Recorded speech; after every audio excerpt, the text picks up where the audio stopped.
On this week's episode of Texas Tales with Joshua Shive and James Cossum, we were joined by Ryan Watson. Ryan Watson works with Delta Waterfowl, and he helped provide some powerful insight on how some of the conservation efforts that Delta Waterfowl specifically focuses on. In our conversation, he talked about the program, First Hunt, as well as the Million Duck Pledge that has made Delta Waterfowl so special. Throughout this conversation, he shed some light on the ways that you can really have a major impact on the southernmost part of the flyway. So without further ado, this is Texas Tales with Joshua Shive and James Cossum.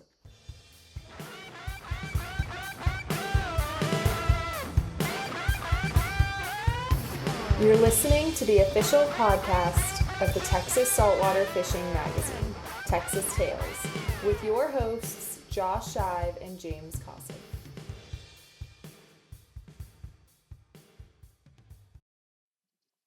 All right, Ryan Watson, South Texas Regional Director of Delta Waterfowl. Is that right? Sir, that's correct. All right, man. Good to meet you. So, I've seen a lot of the stuff that you're a part of and what you are doing, and it's really cool. And why don't you just kind of kick us off with just a little bit about yourself and everything that you do down there at South Texas Regional or the South Texas Delta Waterfowl?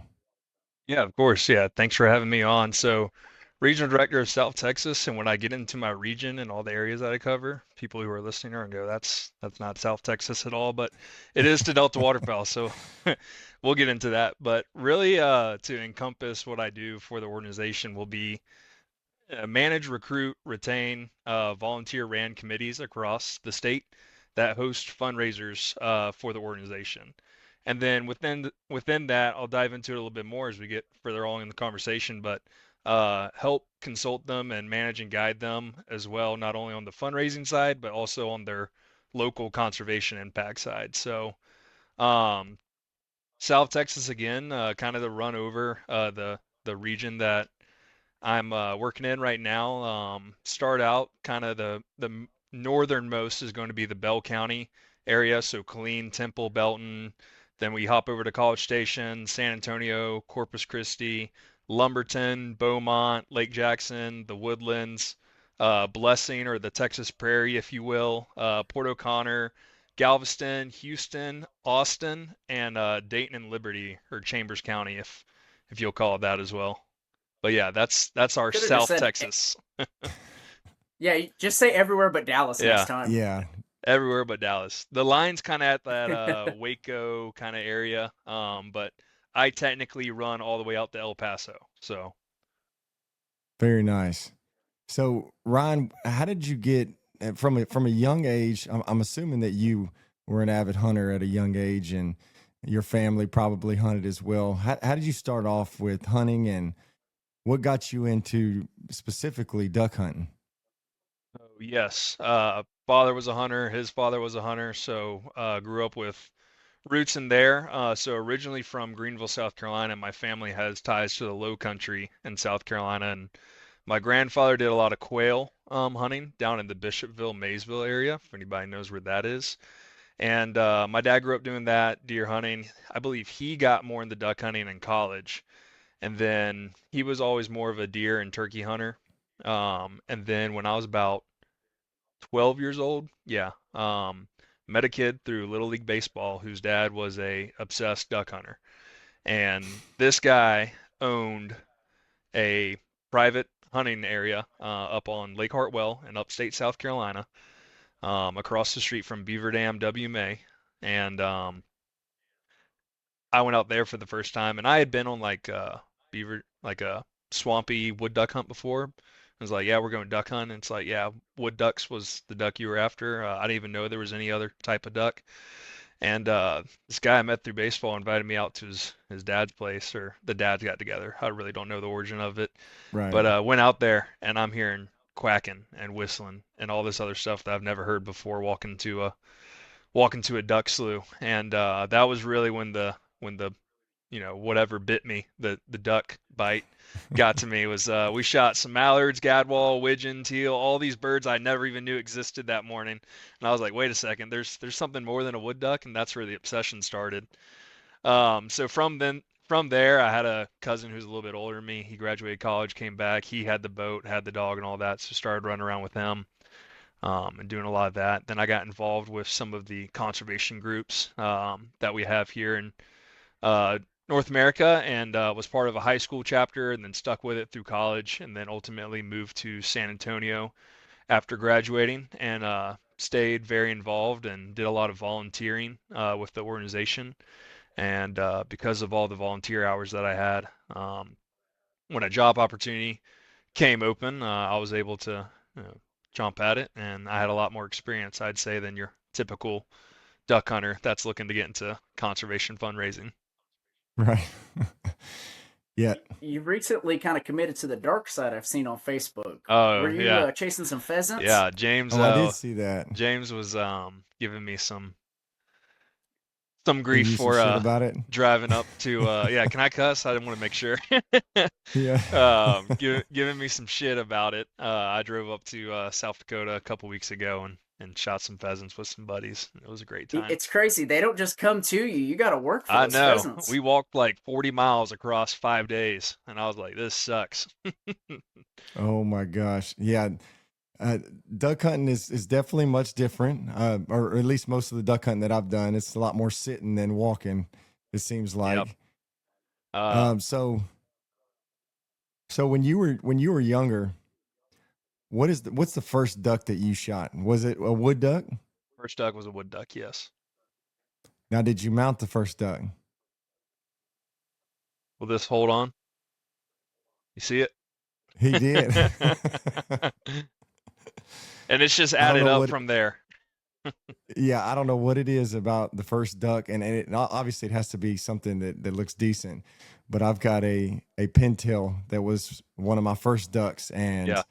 now I've just stacked bands on this leg, and now it looks kind of ridiculous. But Yeah, I always thought that was interesting.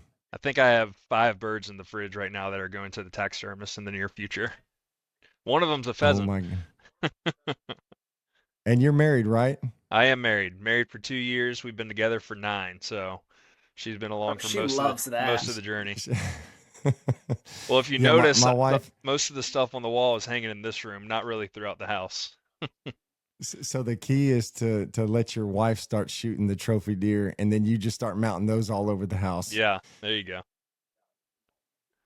So going to a little bit later stages in life, and you're starting to kind of get a feel for duck hunting, and are you hunting around your local neighborhood, or where are you hunting at as a kind of a teen?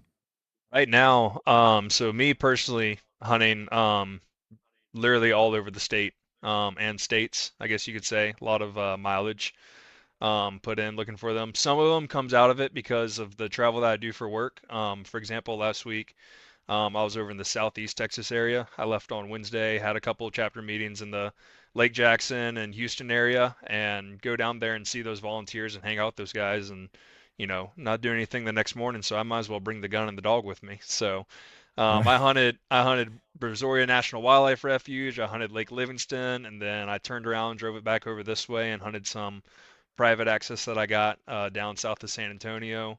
Got to head back east this week. Probably going to go hunt Livingston area again, and then nothing set in stone, but I may be rolling up to Lubbock area this weekend. So I just kind of follow where they go.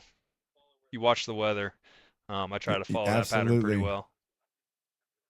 Now, have you ever followed them from Canada all the way down? I know some folks who've done the full travel, the stops, and brought them all the way down to damn near Mexico. Yep. I have not chased migration, so to say, yet, but I have been the past 2 years gone to Canada in October right after our teal season. So shoot doves and teal all through September, then hop up there and shoot some big ducks in October, and then come back down here for the opener 1st of November. Man, you can't beat that.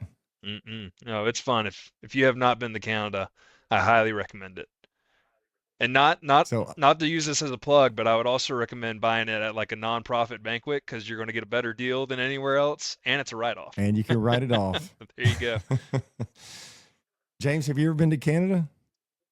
No, I'm not a worldly man. I'm a little Texas homebody, and I go to Kansas every once in a while. Have you seen outside the state of Texas? Just every once in a while.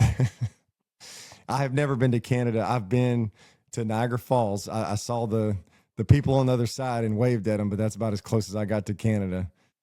So I know from just from where I was and how cold it was in July, kind of gave me a pretty good idea that I didn't want to be there in November, December. So Yeah, November, December, probably not. I will say I was there in October and it was like lows and maybe the mid 30s, but it was usually like in the lower 50s. It felt great outside. nice. So is there specific ducks that you tend to target more or that you enjoy hunting more often, or is it really just whatever comes is beautiful for you? I'm mad enough at all of them that it doesn't matter what I find in the scout. If I find a good number of them, I'm probably setting up somewhere that day. But I have grown very, very fond of the gadwall, especially here in brush Really? country where I hunt south of San Antonio. I can run out of fingers counting on the number of hunts I've been on over the last 3 to 5 years where we shoot nothing but gadwall, like three, 4 man limits of all gray ducks, and I wouldn't Wow. trade it for the world. I love shooting those gadwall. I did not expect that. Now, is there something to the gadwall that is there like a good flavor to the meat that sets them apart from the others, or is it just I something about the duck? Yeah, I eat everything. People talk about the differences. Funny enough, went hunting yesterday and we shot two spoonies in a gadwall. Just me and a buddy hunting a little tank pond, and we got to the end. And he was like, "You want to take those spoonies?" And I was like, "Yeah, man, I'll take the spoonies if you just want to take the one gadwall." And he was like, "All right, cool. I don't think spoonies taste good." And I was like, "I think they all taste like a duck. I can't tell. Maybe a teal, maybe a little bit more tender." But I think all the puddlers for the most part taste the same to me. Other than maybe like those northern grown fat corn mallards that I don't get down here in South Texas. But Oh, no, the Gadwall,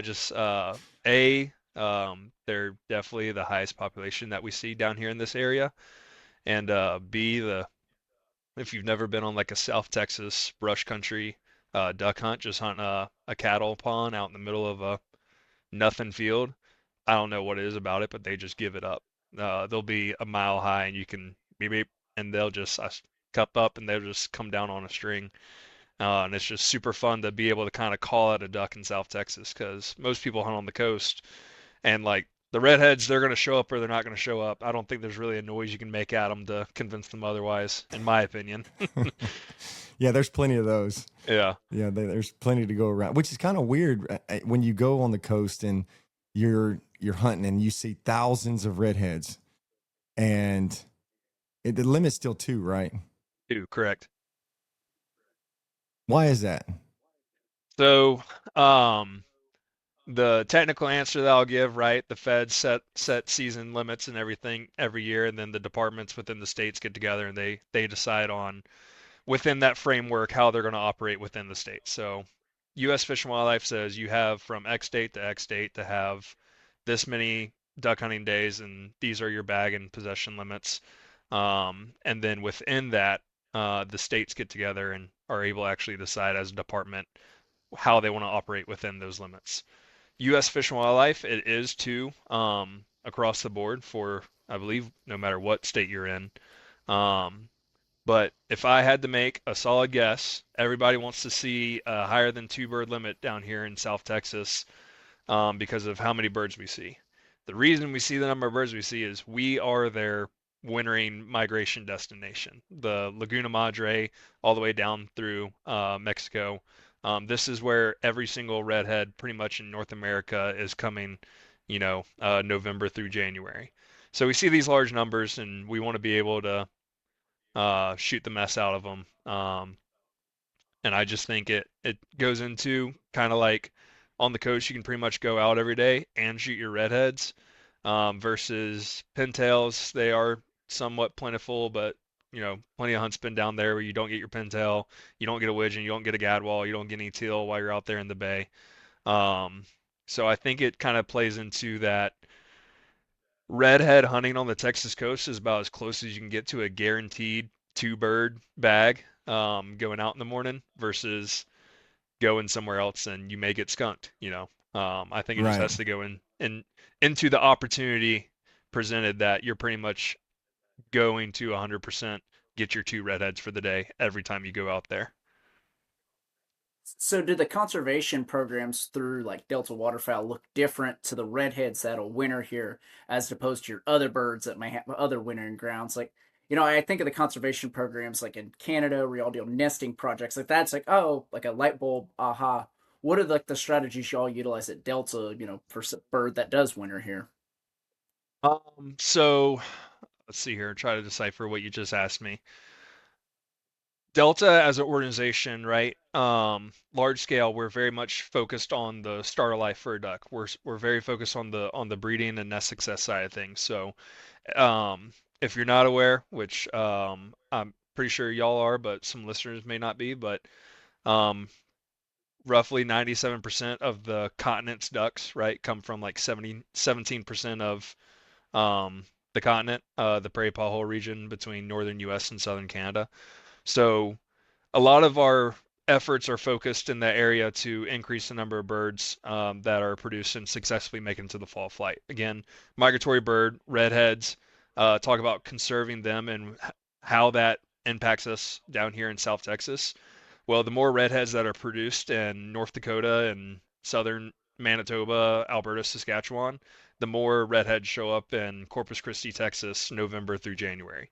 As far as initiatives down here, uh, Delta doesn't, as a large scale, again, doesn't do any type of wintering habitat on the Texas coast conservation projects.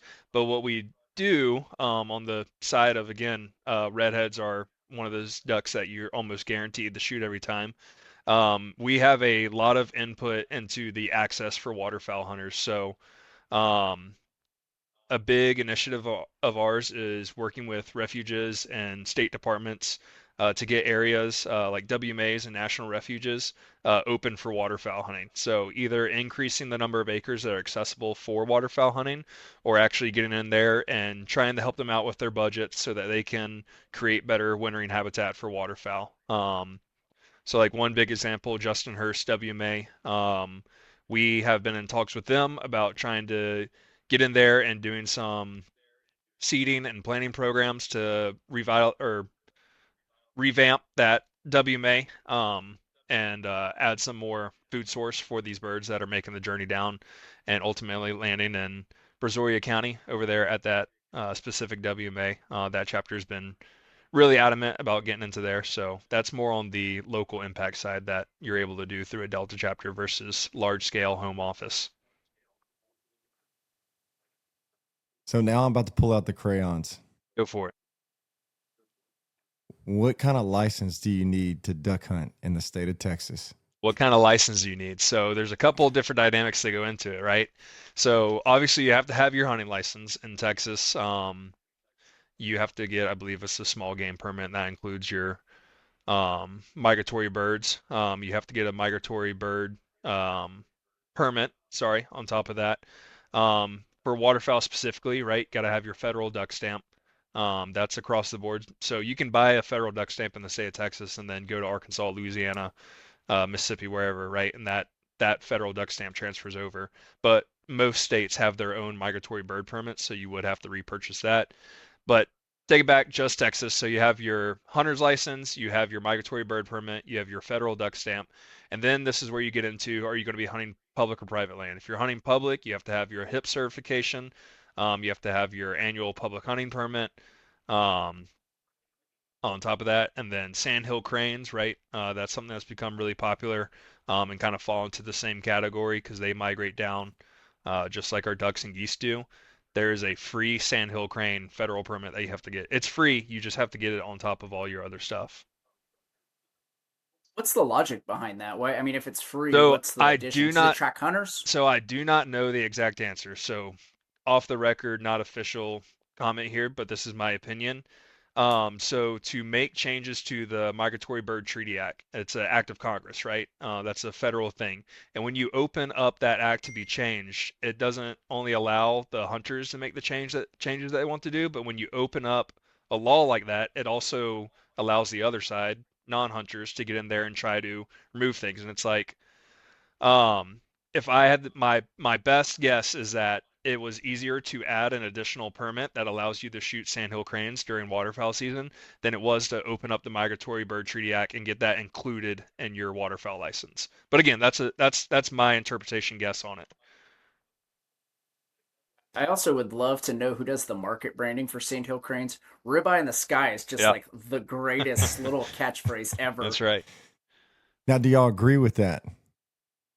Do I agree with that? Ribeye is sky? Yeah, I think they're pretty good. Like I said, I like them all. It's obviously a larger bird, bigger breast. Um, I will say Yeah, I tried to eat their legs last year, and they have way too many tendons in there. yeah, that's a lot. Yeah, it's funny because when you talk about licensing and stuff like that, and so many people want to do the right thing, and Yep. they really get confused with all the different permits, all the different certifications, and Yeah. sometimes it's just you got to spell it out for them. And trust me, I've been in there. My wife, she just got a ticket for not have her hip certification. What is it? A month and a half, 2 months ago, Which is a free and thing, and all it is free, that survey, right? Yeah. and you just don't understand it. Uh, but that's how we learn. Some of these Yeah. other people. Hopefully, you're learning from other people's mistakes Yeah. and not your For own. us. Yep. So that's one of the really cool things. If I can jump in for a second and talk about what Delta does kind of on that side of the hunter's education and taking people out for the first time. So it's like you said, like you asked me like what's the license that you need? And it's like, well, you need this license and this permit and this endorsement, yada yada. And we're not even getting into WMAs and green cards and all that kind of stuff, depending on the certain areas that you go. But one thing Delta really focuses on is recruiting and retaining new hunters. So we have our first hunt program, which is actually the largest, definitely waterfowl hunter recruitment program in the world. And we believe it's probably one of the largest overall hunting recruitment programs in the world. As an organization, we've surpassed 100,000 people that we've taken duck hunting for the first time. And what we do is we walk them through all the steps, and it's all funded by the local fundraising efforts. So we have them come in and we do like a duck ID, duck hunting 101 day where we go over species and bag limits and all the rules and regulations that go into waterfowl hunting. Then we also have the ability, if the chapter decides to do so, to actually walk them through their hunter's education, provide them a code that they can get their hunter's education cert. Um, a lot of times we'll also include like a skeet shoot so they can get used to shooting at a flying target. And then, of course, finally a duck hunt and end it with a clean and cook. So they see the whole circle of waterfowl hunting. And again, we've taken over 100,000 people um, to this day since we started, and I believe that was 2013. Um, so huge initiative of ours to get people out and train the next generation. But a lot of people say that and it's like, oh, that's great. You take a ton of, 100,000 kids. That's impressive. It's like, oh, it's not just kids. Like it's the only requirement to be a part of a Delta Waterfowl first hunt program is that it's your first hunt. So not to mention the 100,000 participants, but it's not possible at all without the probably close to double that 200,000 mentors, volunteers, and people who give up their time to go out and teach these people how to do it. So it's a 100% volunteer mentorship based initiative. So yeah, it's something we do to alleviate that stress of being a first time duck hunter and being like, I've got no clue what I'm doing. Not only do I have to go through all this hoops to even be able to go out there, but now I got to get a $1,400 shotgun and everybody's got a duck boat and I need 8 dozen decoys and 20 spinners and motion decoys. I need a dog, and it's like, nah, hey, just come with us. We'll show you. Let you at least dip your toes in the water before you go all in. No, that's And I always incredible. find I always find sometimes the pushback on those programs is so silly where it's like, well, you're just making more competition for us out there. There's already enough hunters. And I think it's so short sighted because the only way that we sustain like what little public lands we have, what little resources we really have in the grand scheme of things is by bringing more people in. That's a really cool program that y'all have. Yeah, Yeah, and and go ahead, Josh. yeah, no, I was gonna say, but that's that's something that's incredible because if you obviously if you watch the news, you don't really get a good feel that there's going to be a whole lot of hunters, at least not hunting animals for. I know that's horrible to say, but the new generations Yeah. as they come up, they tend to, or it's more appeasing for them to do more the digital side and not really just getting out there and being able to experience that, because I promise you, once the kids do get out there and are able to experience the whole thing of everything that you just explained, it it will, they'll get that feel, that bite that you said earlier, to where now they're hooked, and it's going to be long lasting, and it's just going to grow from there. Yeah. So, real quick, another thing that really falls under that same program is talking about the next generation. This one really focuses on that, but we have what's called the University Hunt program. We're in 34 universities here in the state of Texas alone, but I believe close to 300 or so nationwide. And what we do is we go into these universities that have wildlife biology, waterfowl biology, and ecology degrees, and target students who have never been hunting before. These are going to be the refuge managers, legislators, game wardens, everything in the world that has to do with our duck hunting. And if they've never been hunting before, and don't have a good outlook on it, well, when they're in these positions of leadership and authority, what do you think they're going to do when they get, something across their desk that says, "Hey, let's open up this new place for waterfowl hunting"? They're like, "Well, I don't even like. I hate the idea of shooting ducks. Like, Absolutely. why would I do that?" So there's been a huge shift in those students as far as hunting participants and non-hunting. It used to be like 80% of them, yeah, love hunting. 20% were like, I'm in it for I love animals or whatever it may be. It's pretty much completely flipped to closer to 85% have never been hunting. And we get in these universities and reach out to these kids and really give them a different perspective, allow them to form their own opinion on it. Because a lot of them have never done it before. They're just going off of the way they were raised or what they interpret through social media, whatever it may be. So I love to share the story of the first one I was a part of was some Texas State students, and I mean this in the best way. This is clear, just describing the attendees. Um, Blue hair, painted Oh yeah, fingernails, piercings all love it. over, I, like I'm Texas State alum, yeah. so I get it. So like Show me your and fingernails, yeah, James. and like great people, right? But just very different upbringing than probably us Sure. three. And they were the ones, we had like 20 students out of this one class, and they were willing to go out and either verify their beliefs that they had been brought up in or whatever it was, or just like say, I did it and I was able to form my own opinion about it. And I'll never forget, kid from Austin, inner city Austin, grew up, his parents told him like guns were bad, like never heard a fly kind of thing, and like he was one of the kids that was like, I'm gonna do it to either prove to myself or like prove that everything I've been told is right, or like this isn't really what I think it is. And it was kind of cool. Like we went out one morning and had a very successful hunt, and went out the next morning and had a less than successful hunt. So we got to see both sides. And he, his big takeaway was, hey, it's not you just go out here and shoot a bunch of birds. Like, no, you wake up at 4 a.m. and you haul this crap out here, and it's hard work. And then sometimes they don't even come, and then they're hard to hit because they fly so fast. So he was like,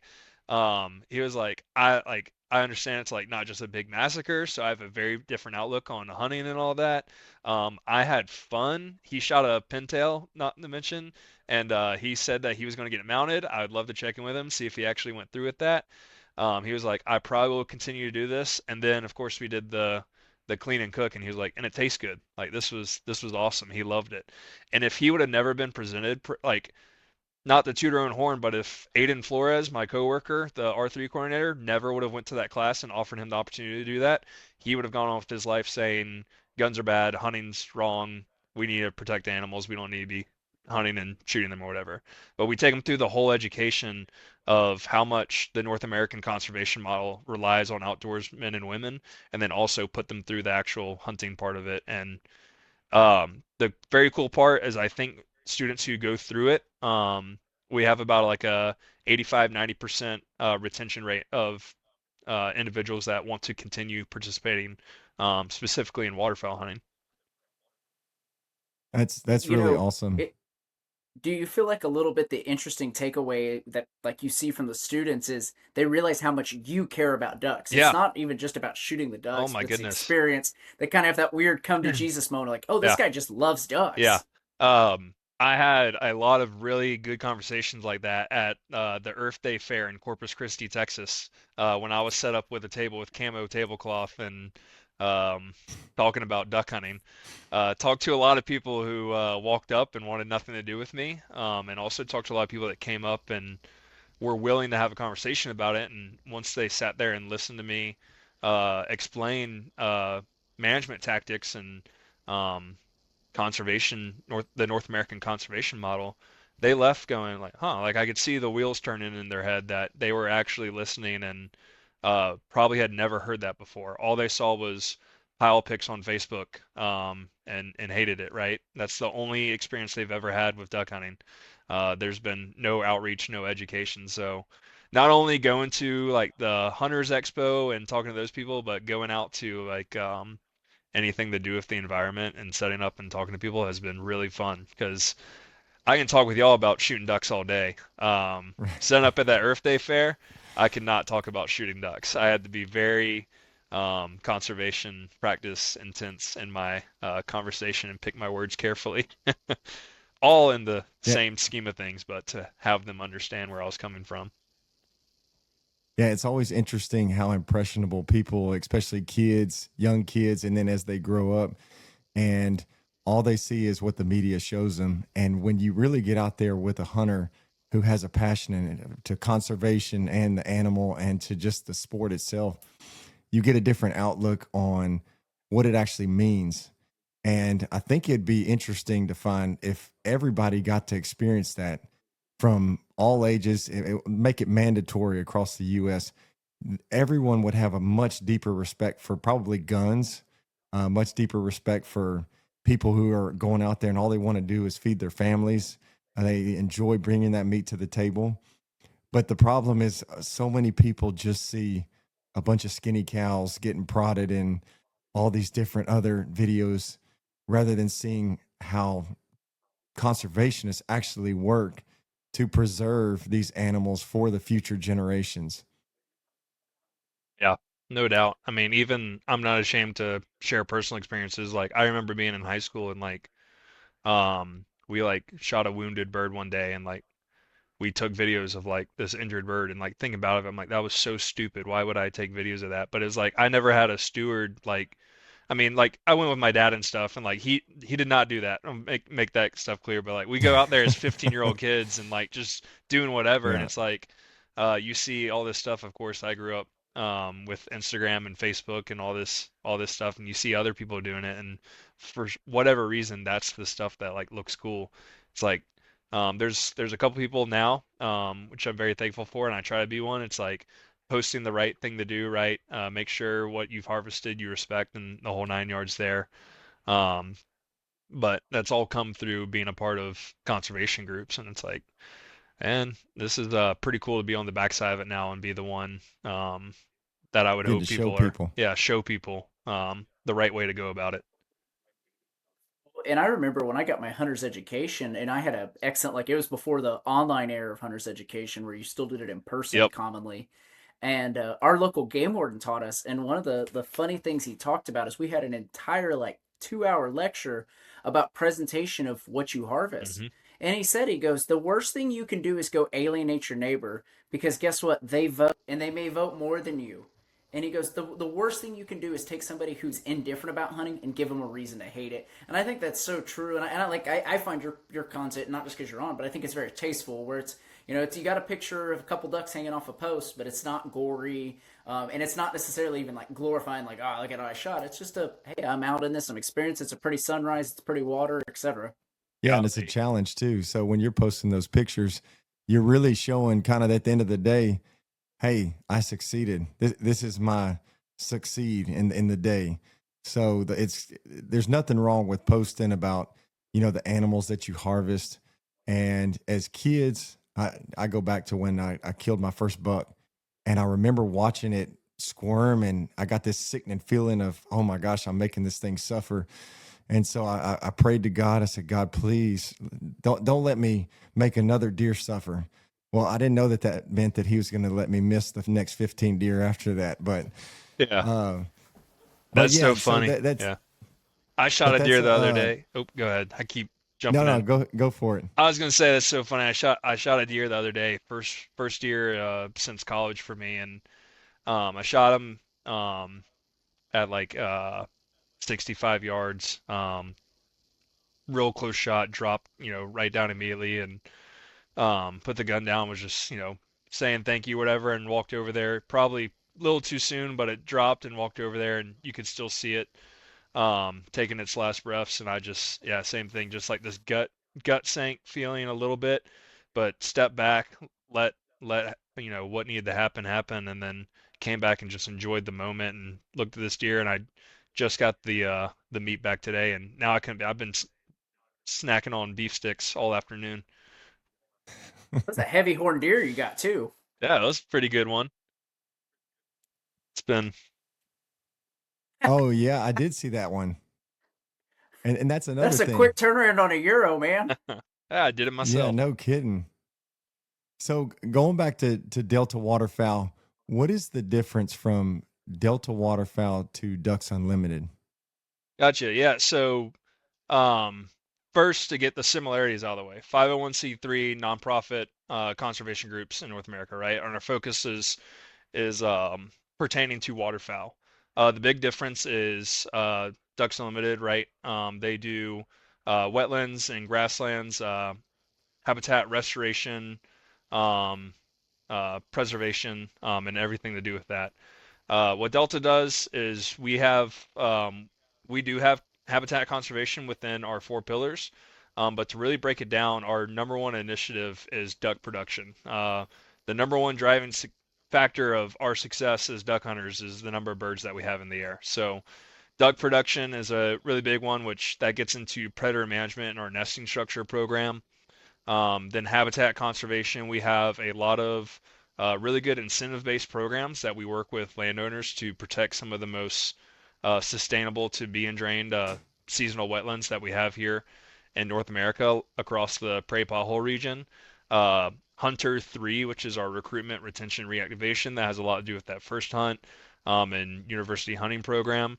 And then finally, research and education. Delta Waterfowl started out as a research cell, and we still are very much to this day. We provide a lot of information to a lot of other NGOs out there um, that influences a lot of the waterfowl conservation practices and habits that we do to this day. So Delta started in 1911, if you're not familiar with that. That's Wow. 35 years older than Ducks Unlimited.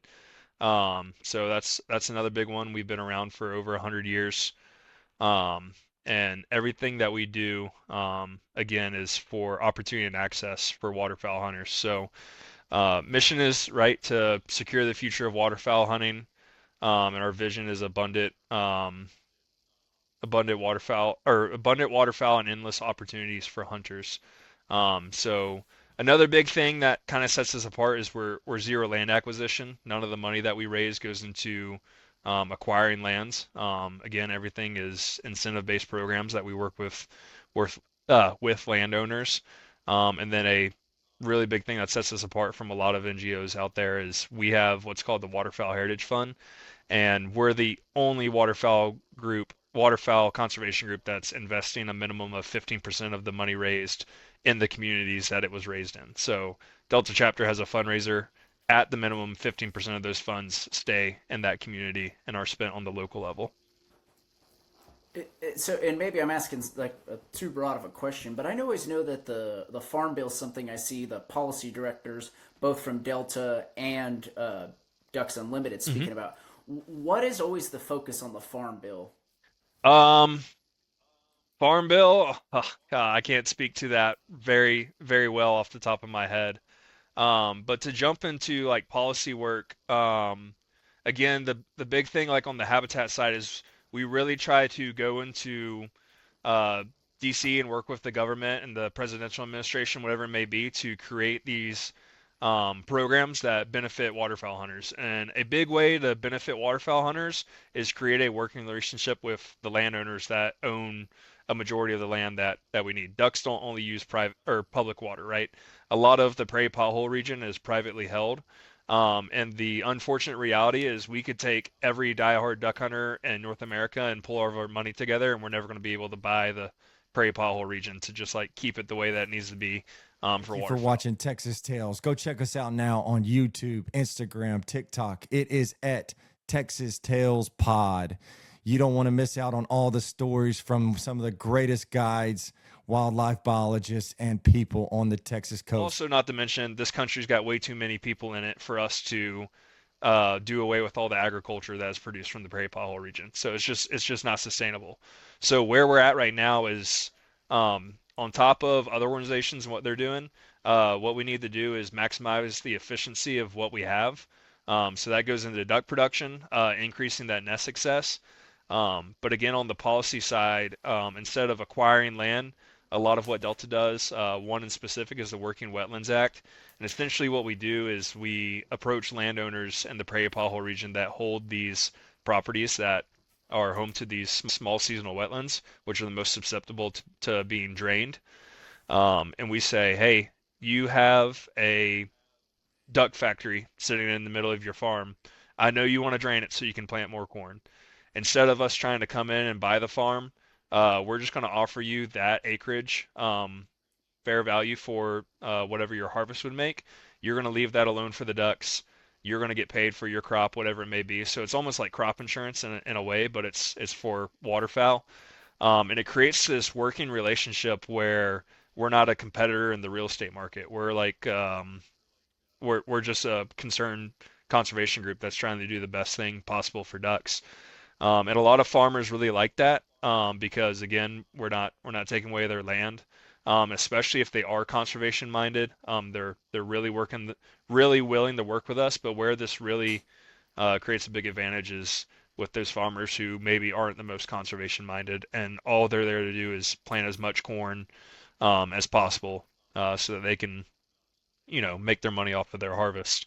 And it's really hard to plant your 100-acre field when you got a 30-acre lake in the middle of it. So for the last, 60 years, they've done tile draining and draining and building these drainage ditches to reduce that footprint that the glaciers left in the prairie pothole region that create these small seasonal wetlands. And I really like the fact that y'all are influencing younger hunters, first time hunters. So if I'm a first time hunter and I'm listening to this, how do I get signed up for a program to where y'all show me straight from all the hunting aspects and all the way to where I'm cooking it myself? Yeah, so the best way to get involved, we do a couple different ways of how we essentially select participants for these first hunt activities. Sometimes the chapter will do a thing on social media. Hey, first hunt activity, we've got 10 spots open. Comment down below. We're going to do a name drawing, and that's how you get in. We also we'll do like an application program, put like a questionnaire out there, like, hey, what does this first hunt mean to you? Why have you not been hunting before? What are some of the things that have held you back in the past? If you were to participate in this, would you want to be involved with other conservation efforts and potentially be a mentor one day? Like something that creates a little more of a hoop to jump through, so you don't get 1,000 people applying for 10 spots in the blind. And then lastly, a big thing that we do is work with other organizations. So whether it's other nonprofits, or 4-H, FFA, high school trap and skeet teams. We'll reach out to kind of local community contacts we have and see if there's kids on the local level that could come out and participate in that. And then one thing that we're doing right now is we've worked with some organizations that like our Christian ministry outreach, and they get kids either off the street or they're orphans, and get them into, into Christ through the outdoors. And then we'll go to them and say, hey, we've got room for 12 kids to go hunting. Like, do y'all have 12 kids that would want to come out and do a waterfowl hunt for the first time? So there's no one way to get involved with this. The best way I would say is, of course, just like stay involved, stay in touch with anything Delta related, whether it's through social media and following, our Facebook page, or on the local level, getting in touch with your local chapter and saying, hey, I live in this area. I saw there's a Delta chapter here.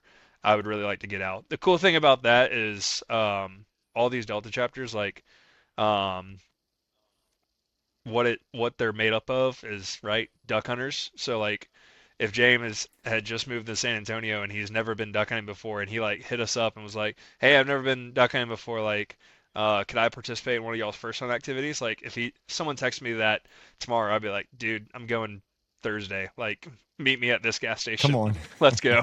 Yeah.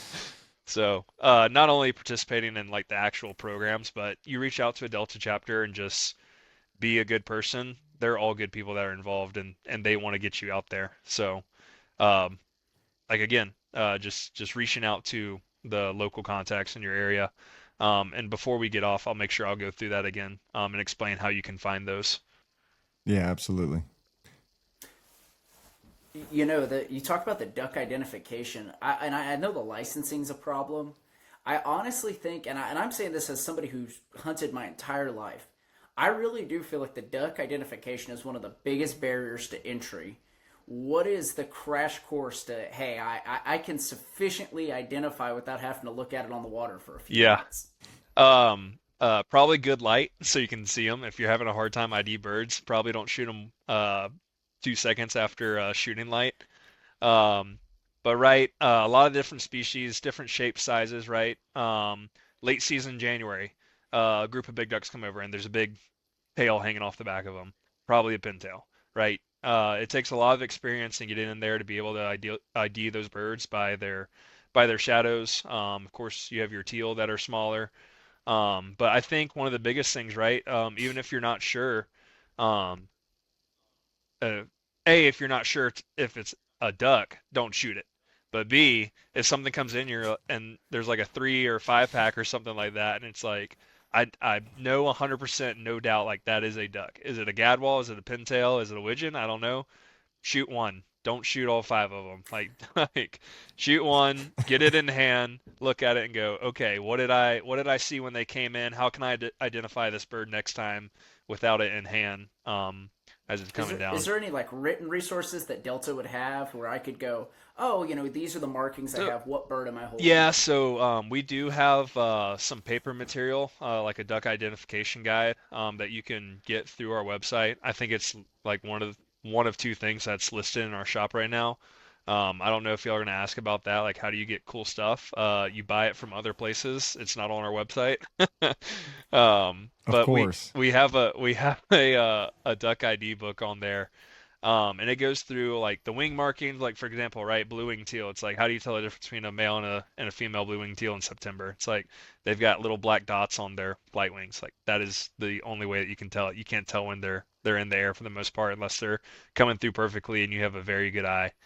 Um, but yeah, it gets down into like the silhouettes and looking at wingspans, all the way down to tundra swans and snow geese, which for us is probably pretty easy to identify, but some person who's never been before just sees a big white bird in the sky. Um, you can get Hopefully not a whooping get crane. get yourself in trouble, yeah. Um, Goodbye. but yeah, we have that book, and again, just I would say the best thing you can do as a new duck hunter is find a veteran duck hunter to go with. And again, that can sometimes be hard to do, which is why we try to reach out and be those mentors to get people introduced into this great passion that we all have. My wife called it a Now hobby that the other day, and I had to correct her you know very what, quickly. You know what? I love that though, because I would say, you know what, you're right, it is, and I love every bit of it, and I Yeah. actually get paid for it, so even better. So I wanna be So clear. I don't get paid to duck hunt. okay, I do a lot of duck hunting because of the work I do. But right, right. I say that joke because a lot of volunteers. I think if you have a good relationship and you're doing your job right, your volunteers call you and talk a lot of smack Oh throughout yeah, the week. And I'm gonna give a shout out to Andrew Schlimmer out of Lake Jackson. I'm gonna send this to him, so make sure he hears it. He calls me all the time, and he'll call me, and I'll be like, "What's up, man? Like, what's going on?" He'll be like, "Working. What are you doing?" And it's like, "I'm working too." My office looks a little different than yours, but I'm this is not what I'm here to do. it's still work. Yep. That Yep. doesn't change.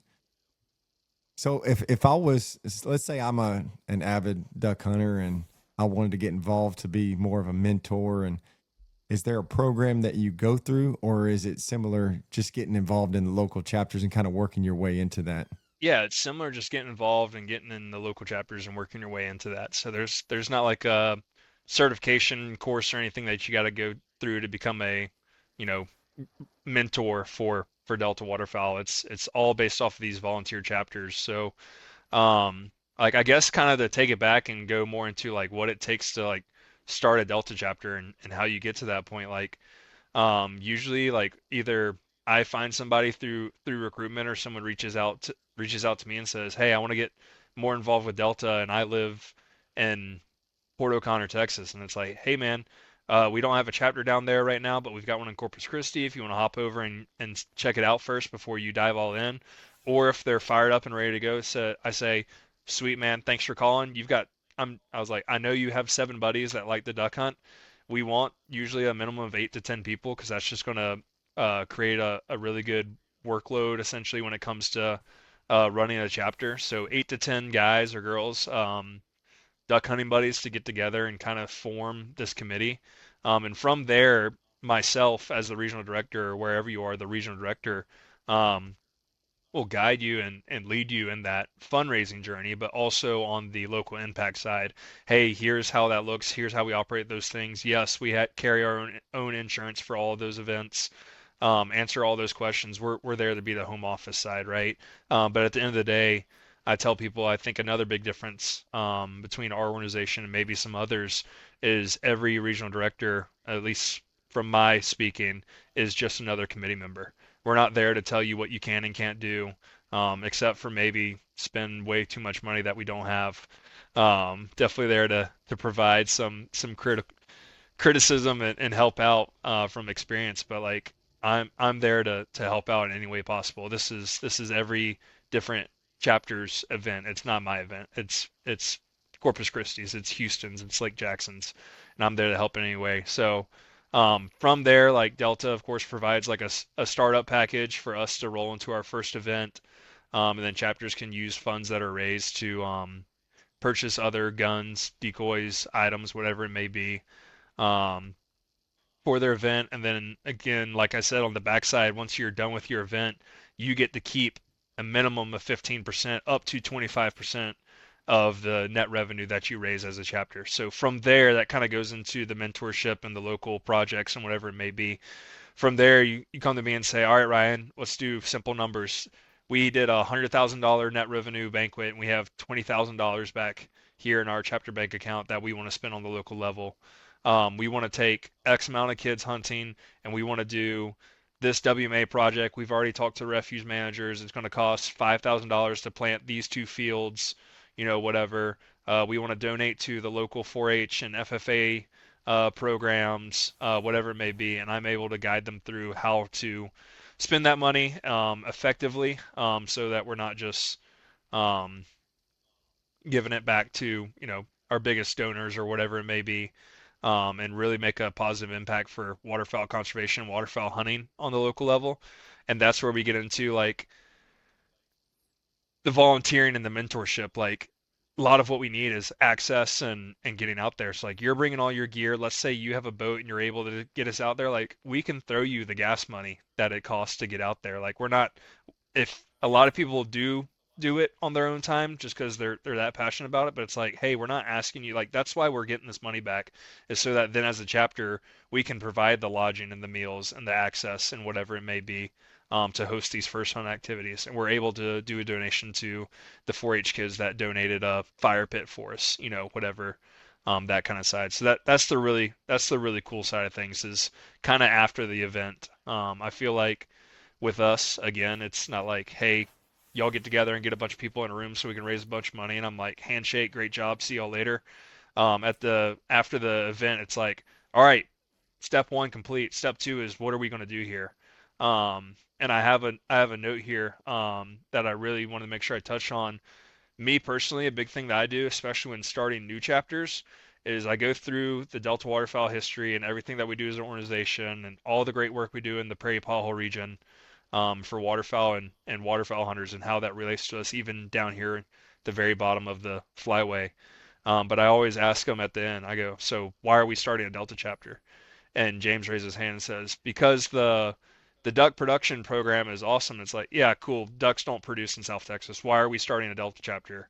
And Josh says, well, I really like how y'all do the Working Wetlands Act in South Dakota, and it's no land acquisition. It's like, sweet, but why are we starting a chapter in Lake Jackson, Texas? And finally, someone goes, well, I mean, you keep saying that we're able to keep money here. I really like model ducks. What can we do there? Bingo. Let's get some nesting structures together. Let's talk to some grad students. Let's get a research project going. Let's fund all of that ourselves because that's what you're passionate about in Lake Jackson, Texas, is model ducks. So you're really able to spend the money where you want it to be seen, not only on the local level, but again, you have total control of that 15 to 25%. So even if it's within Delta, 3 pintail limit this year. A lot of Delta chapters for the past couple of years were donating directly to, or I won't say donating, they were contributing that 25% that they have control over directly to that pintail project because they're like, we see so many pintails down here. We want to put extra money into this research that could eventually turn into a 3 bird limit for us down here on the pintail front.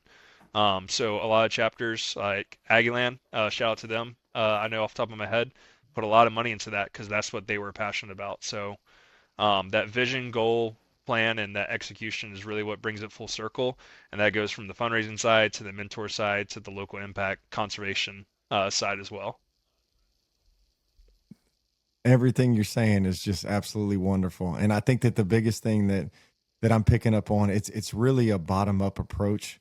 It's getting the people who are doing the work that have boots on the ground. Hey, what are y'all passionate about? And let's make an impact. And I think that's really cool that y'all are taking that approach rather than just pushing it from the top and saying, hey, this is what we're going to do. So you're really getting those good ideas from the local levels, and it's never cookie cutter. It's always different. I'm sure that every county, every city you go to, someone has a different idea or they have a different passion. But it's cool that y'all kind of really allow them to speak up and have that voice. Yeah, that's one of the things that I really love about it. And you talk about speaking up and using that voice. That's one thing, again, that I'm very adamant about is speaking up and using that voice. So a lot of people come to me and say, hey, why is this WMA or this refuge doing this? Yada yada. It's like, I don't know. I don't live over there. I don't hunt there. When's the last time you went to the management meeting and raised those concerns? And it's crickets. But they commented about it on a Facebook forum and said some mean comments People love that. on there. And it's like, we're our number one own enemies, right? As hunters in general in here, we touched on that with the bad perception of social media, but also um, a lot of these refuge managers and leadership and all this within the world that we're passionate about don't want to talk to duck hunters because they love to complain, and they see it too. They're on Facebook as well. Um, and then Ryan Watson calls James Hurst WMA, and I'm like, "Hey, I'm with Delta Click." It's like, they don't want to talk to me. So creating that relationship is another big thing that we do. And I will say we've been working with the department, especially over this year, creating a very good relationship to create a lot of wins for duck hunters. But to circle back to my main point, it's like as a duck hunter, you have a voice, you have a power to get out to these management meetings, not only within the department but the local WMAs and refuges. get out there and ask them, hey, what's the 5-year plan on this? Why do y'all keep um, mulching this field, or why haven't y'all done a control burn here? They may have an answer to that. You're not going to find it in the Facebook forum on South Texas duck hunters. You're going to find it by going and talking to those people and developing an actual face-to-face handshake relationship. Well, and I always felt like I followed, Quail Unlimited, Pheasant Unlimited, like those types of upland groups, something that I'm personally passionate about my entire lifetime. And I've always been frustrated that there wasn't the same level of like zealous that the duck hunters had. And it kind of took me till just like recently to go, oh, duck hunting's such a fluid thing with the bag limits and the requirements. It's an international set, or it's an international agreement. It's not as simple as you get 3 pheasants in Kansas because you got 3 pheasants last year in Kansas.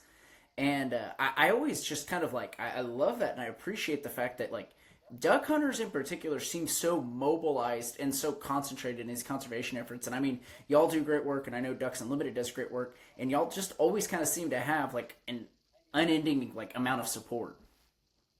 Yeah. Duck hunters are, again, outdoorsmen and women in general are very passionate about the resources that we take from.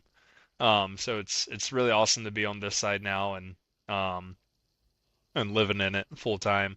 But yeah, I mean,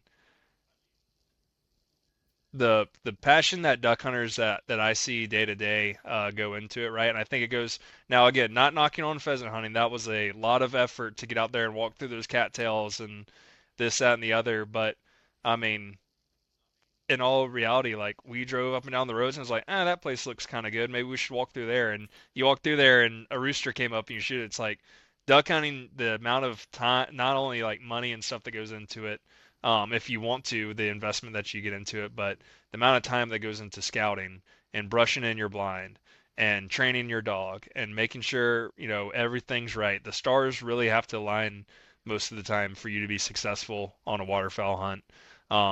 Much like any other hunt, but I think people are so passionate and rally around waterfowl hunting a lot more maybe than other hunting um, out there because of how much work and effort actually goes into it if you're doing it the right way. All right, Ryan, last question. What's your go-to duck call? Go to duck call. So South Texas, 6-in-1 whistle. That's really all you need. Get that widgeon teal, drake whistle, pintail roll. But I love hammering on a call. I mean, that's why I like Gadwall a little bit because they'll respond to it.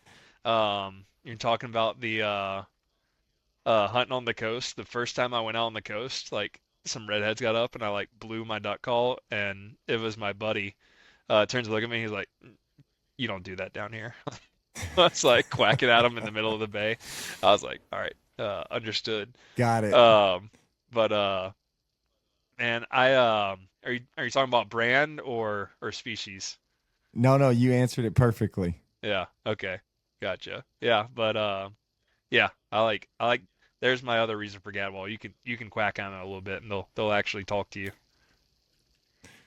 So, Ryan, we really appreciate what you're doing. We love what Delta Waterfowl's doing. I think that the conservation efforts are going to be huge for my kids' generation and generations past that. And it's great that we can pass that on and really show them why it's important and kind of pass that passion on as well. Any last comments, anything else you want to tell the viewers, or just to plug real quick?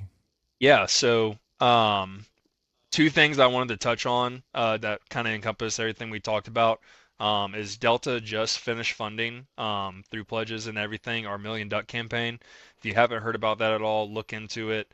Everything that we have going on from our major initiatives all the way down to our grad student research projects can all be found on our website under the reports tab. So if you're a duck nut, if you like hearing about that kind of stuff, you like reading about that stuff, go onto there. You can learn so much and read as much as you want about waterfowl biology, ecology, science until you fall asleep for the next however many days you're gonna go duck hunting.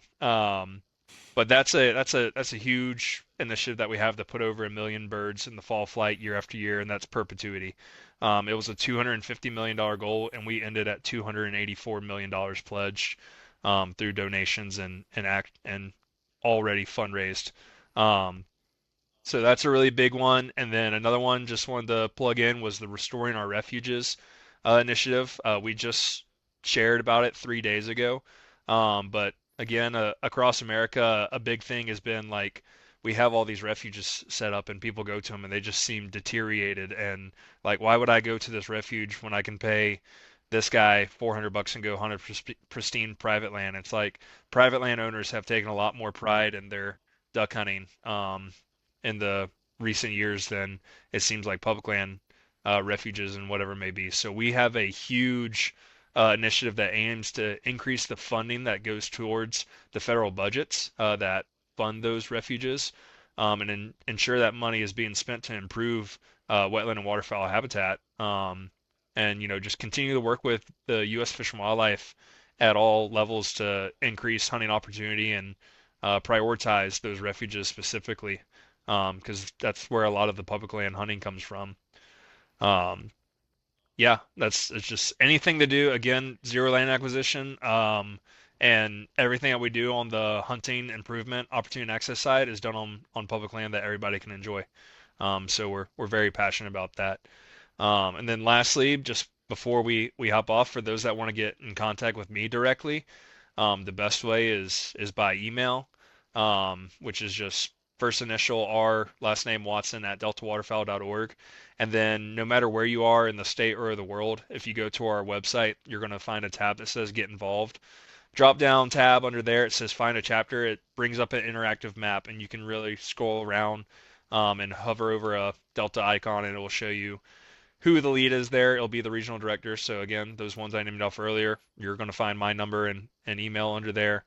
And then anywhere else in the state or the world, you'll find the contact for that position. So yeah, just get involved. Always recruiting. Always need more people. Come hang out. We're the Duck Hunters Club. Delta is the Duck Hunters organization. So I'll just leave it at we like shooting ducks. Some other people frown upon it. Yeah, there you have it, folks. Hey, get out there and get involved. If you need to know more information, you heard it. R. Watson at deltawaterfowl.com. Ryan, appreciate it, brother, and we'll keep in touch. Sounds good. Thank y'all. Thank y'all both. Hey, Ryan, don't exit out just yet.